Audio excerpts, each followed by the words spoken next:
Let's bring in international security expert Jim Walsh. He is also a senior research associate for MIT's Security Studies program.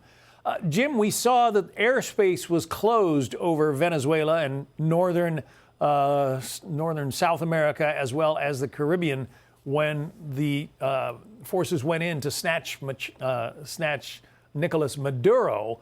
What is this latest warning all about, do you think?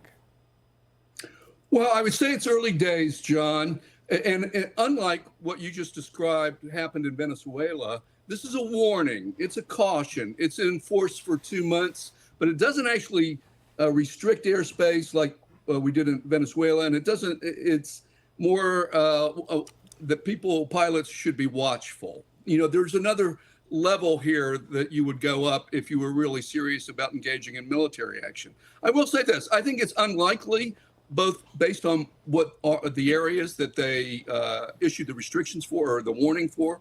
It's unlikely that it actually involves Venezuela. Most U.S. or a good chunk of the U.S. naval assets have been withdrawn from the coast of Venezuela, even as we hunt down the shadow fleet and various tankers. You know, you can't keep ships and sailors at sea forever. So a lot of those have left that. It seems as if this might be looking more at Central America and Mexico.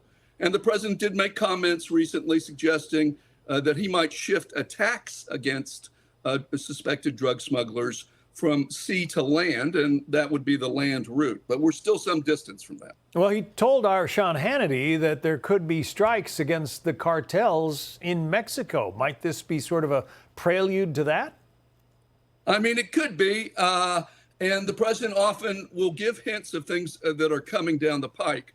And the president of Mexico's response was pretty chilly today, you might imagine, because what this represents, obviously, if you're attacking land rather than international waters at sea, is it means bombing or using missiles against countries in the region, be that Mexico or Guatemala or wherever, whatever that land trail encloses, or rather includes. So, you know, to countries in the region who probably don't want to be bombed, it probably caught their attention. But again, you know, we have a long way to go. The U.S. would be moving more military assets, perhaps, to make that happen.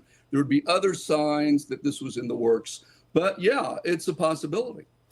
Maria Corina Machado, the exiled opposition leader of Venezuela. You heard, well, we know that she gave her Nobel Peace Prize to President Trump. She also had very kind words for him in that interview, but he has not expressed a great deal of confidence in her ability to move back to Venezuela and run the country. What do you make of all that, Jim? Yeah, I think all the parties are doing what they need to do under these circumstances. Yes, she was head of the opposition, but she has been sidelined because the Trump administration is working directly with the incumbent Venezuelan government, with Maduro gone.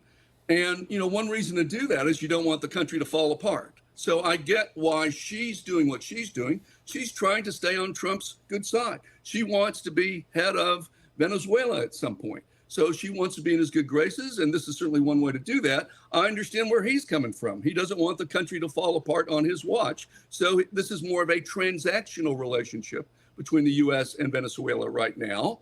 But, you know, what's it going to be like in a year? Will the Venezuelans sort of pull some moves that alienate the president? Will the president be looking for someone else rather than the current Venezuelan government?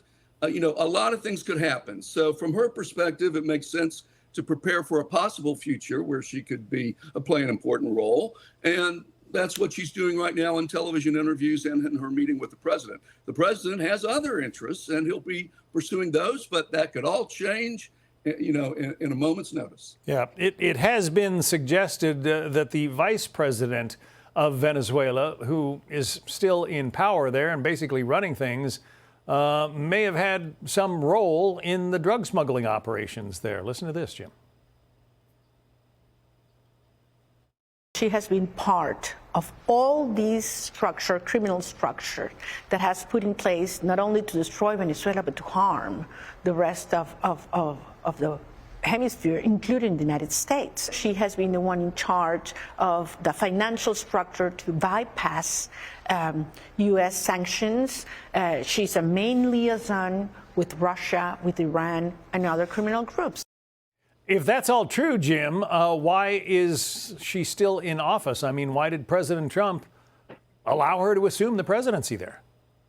Well, I think it is probably true to some extent, right? If you're VP, your hands are in it to some level. So I think it's true. On the other hand, when you go in, if you destroy a government, then, you can get conflict. You get a big bloody struggle for who takes power. The opposition was not in the country, so they would have had to somehow find themselves coming to the country, taking control, even though the guns and the military apparatus continues to be held by the former government. There is some speculation among my security colleagues, security studies colleagues, that while she may have been involved in the nefarious activities of President Maduro, she may have also, John, been involved in a negotiation with the U.S. that could have helped this transition take place. After all, she's the big winner here. She gets to promise stability. She's being characterized by the U.S. intelligence community as pragmatic. So there are reasons. If you don't want the country to fall apart, there are reasons why you work with what's in front of you in the moment. But you're right that it's an odd tension for the opposition. They feel like they've been left out. Yeah. All right. Interesting possibility of a double agent there. Jim Walsh. Jim, thank you. Hey, Sean Hannity here. Hey, click here to subscribe to Fox News YouTube page and catch our hottest interviews and most compelling analysis. You will not get it anywhere else.